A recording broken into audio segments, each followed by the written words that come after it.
For guys like me, like every day is Memorial Day, you know? There isn't a day that goes by that I don't think about my friends and think about, you know, their families. And I used to think like, well, if somebody's not gonna come home, I hope it's me and not one of these guys.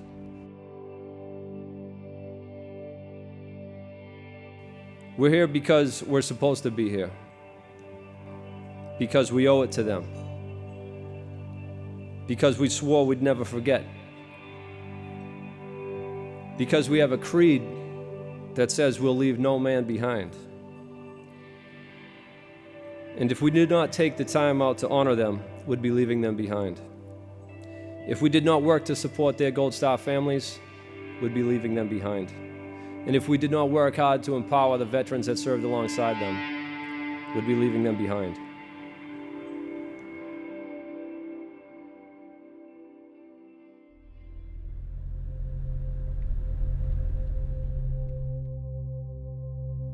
So we came in on Blackhawks, and we were all sitting in the doors of the aircraft.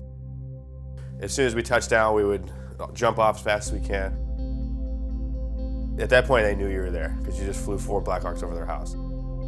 As soon as the door kicks, we would all run in, trying to find the guy. I come around the corner, and there's a girl standing right there, a 2-year-old girl standing right there. My muzzle's right in her face, and the contrast to that was very startling to me because I have kids, and this kid is just like any other kid, and this is where they're growing up.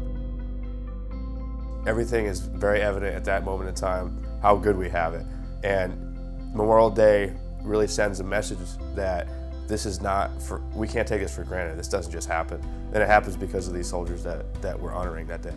For Memorial Day, I think it's important for them to realize that it is specifically for the men and women who have died while serving their country. For them to learn about and understand and appreciate the sacrifice that has been made so that they can live with freedoms. They're serving this country to make this a safer place for them to grow, to have freedom of speech, to be able to go to school. We haven't always been in this position that we're in, and we're here because we've been defending it, and we fought for it. To keep them safe, to protect their freedoms, for people that are just being born. All of this comes at a cost, and too few of us have been willing to pay that cost, but they have paid it, and we do have an obligation to remember them.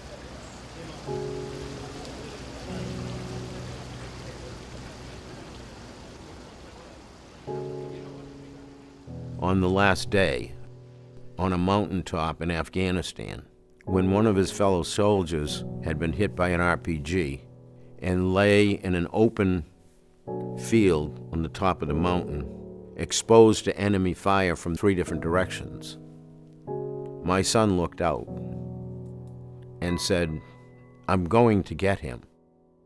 He rushed out to get the young 22-year-old private, Ryan Bradbury.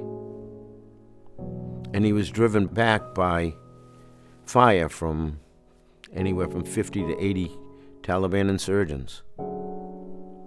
But he could never give up. So he went out a 3rd time. And now it seemed every single Taliban gun was aimed at him because they all knew where he was at that point. And he was hit by an RPG and he was killed.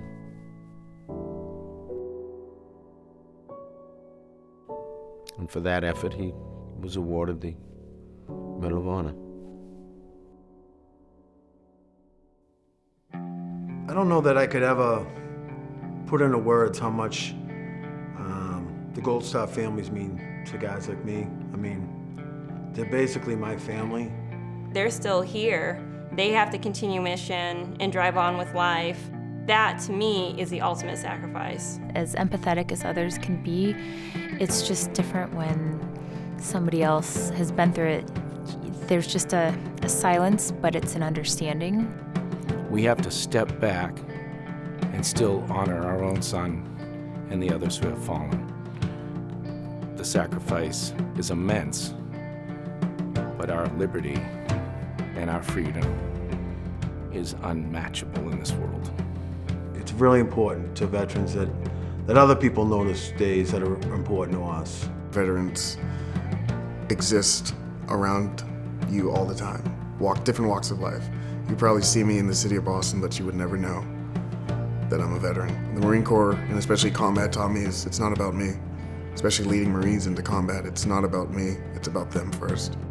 My goal is that the civilian side will have that same thought process as well. I think it's important to respect them and to honor them for their duty and commitment. Thanks for your service. I know people say that a lot, but for a little kid to say something like that, it's a special feeling. When we don't have that connection to veterans and military in our everyday lives, it can really tend to separate us from what these people have done for us. It's a two-way street. This is not a one-way road. We can both help each other when we all come together. That's what I believe, wholeheartedly. There are certain characteristics that are going to carry you in life, and the mainstays of the military, they're going to benefit you no matter what you do.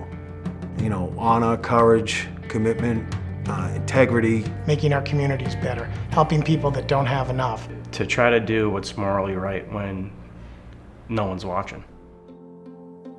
He's like the thousands of others, young men and women that volunteered to serve our country in a time of war. I remember talking about it with him, and I said, "You want to be a Marine?" He said, "Yeah." I said, "All right, can you be the Marine that, guards the president, wears the dress blues and looks cool?" He said, "No, Dad, I'm going to be an infantry, And I said, "Why?" And he said, "Because when I'm older, I'm going to say I served my country in a time of war." My kids listen to the names that they read off of the dead, and I want to make that connection that those are real people, and they died, and they did it willingly, and they did it for us, all of us. They gave their lives so that we could have what we have. And so Memorial Day is very, very good at showing people what their town has given, and really by extension what this nation has given, so they can enjoy what they have. And I think it allows us to kind of keep that person alive and that spirit alive. And I think really as a survivor, that's the best you can hope for, is that you're remembered. It's a great feeling to know that my brothers and my sisters that have died have not died in vain. Their purpose in life was to show people how beautiful life is.